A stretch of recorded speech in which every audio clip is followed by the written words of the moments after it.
Once I saw a portfolio so gorgeous it looked like an editorial spread for Dezeen. The person didn't get the job, and I will tell you why.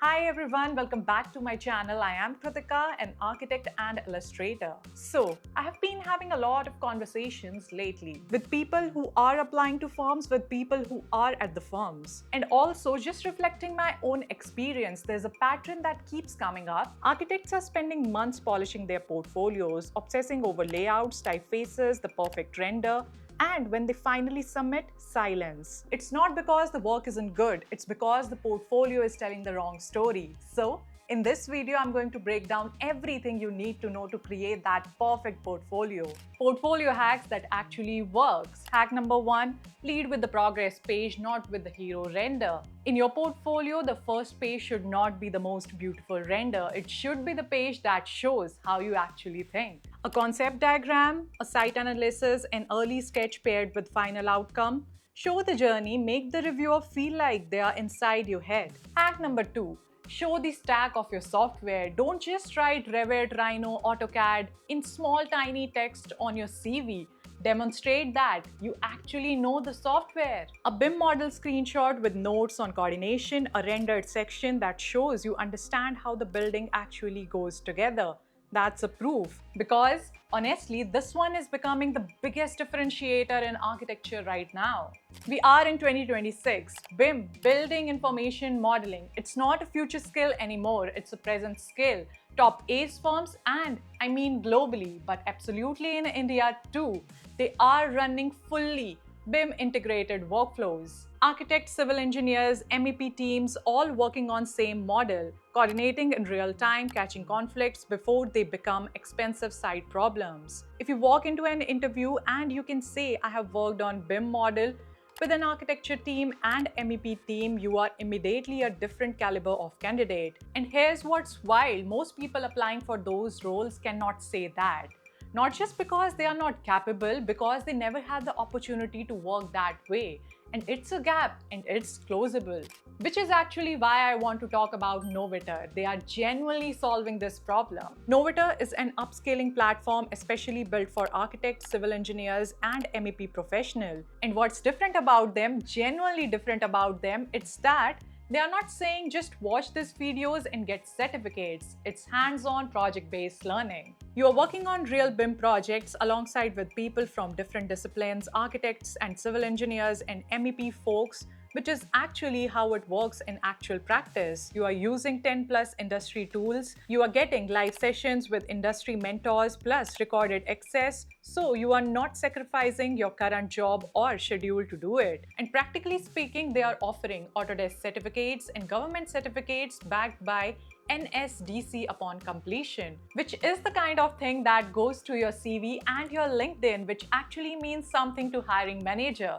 They also have one-on-one career guidance and interview prep built in. So it's not just skills, it's confidence and presenting those skills in a room.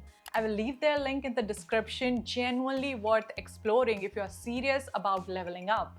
Hack number 3, include at least one real-world project. Your academic projects are fine, they show your designing process. But if you have anything from real project, even an internship task, even a small residential renovation, put it in. Firms trust real-world experiences in a way they can't just fully trust studio work. Hack number 4, design your portfolio like you are designing a building. I know that sounds abstract, but hear me out. Hierarchy, circulation, rhythm.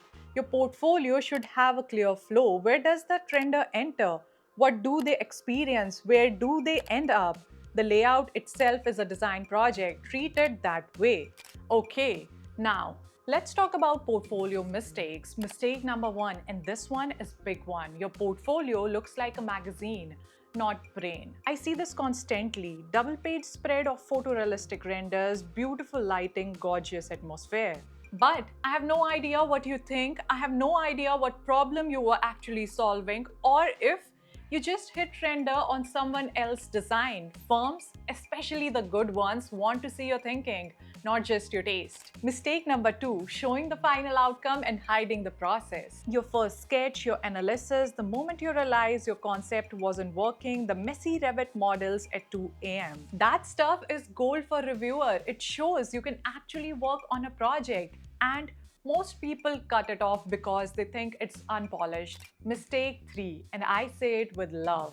The portfolio has no personality, no voice. When a hiring manager has reviewed 60 portfolios in a week, they remember maybe 5. What made those 5 memorable is that they had a point of view, a style, a way of communicating that actually felt like an actual human being made it, not a template. Now, let's get into and see what firms actually do look for. I want to reframe something for you. When a principal or a hiring manager opens your portfolio, they are not sitting there and saying, "Wow, look at that render, it looks so pretty." But they are thinking that, can this person actually work? Can this person communicate clearly? Will this person make my team's work easier or harder? Firms care about technical understanding. Can you read, produce construction drawings? Do you understand structure, material, and detailing? Or does your work exist only in concepts? They care about collaboration because architecture is not a solo sport. It was never a solo sport. A project touches architecture, civil engineers, MEP consultant, contractors. And if your portfolio shows zero awareness of this ecosystem, that's a red flag. They care about software fluency. By that, I don't mean just knowing the software. I mean actually working on it, understanding how a model is structured, how information flows through a project. This is a different level of skill, and architecture firms can immediately tell if you know the software or not.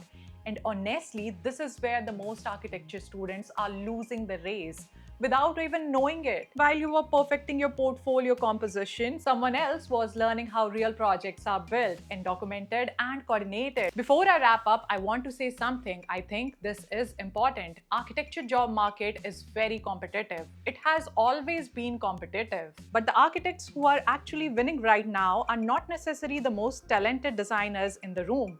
They are the ones who can design and document and coordinate and communicate. So, fix the portfolio, learn the tools, build the real skills, and tell a better story. I hope this video was helpful. Link to Novata's BIM program is in the description below. And genuinely, it's worth exploring. You should give it a try. And if you haven't subscribed to my channel yet, make sure to subscribe, and I will see you in the next video. Bye-bye.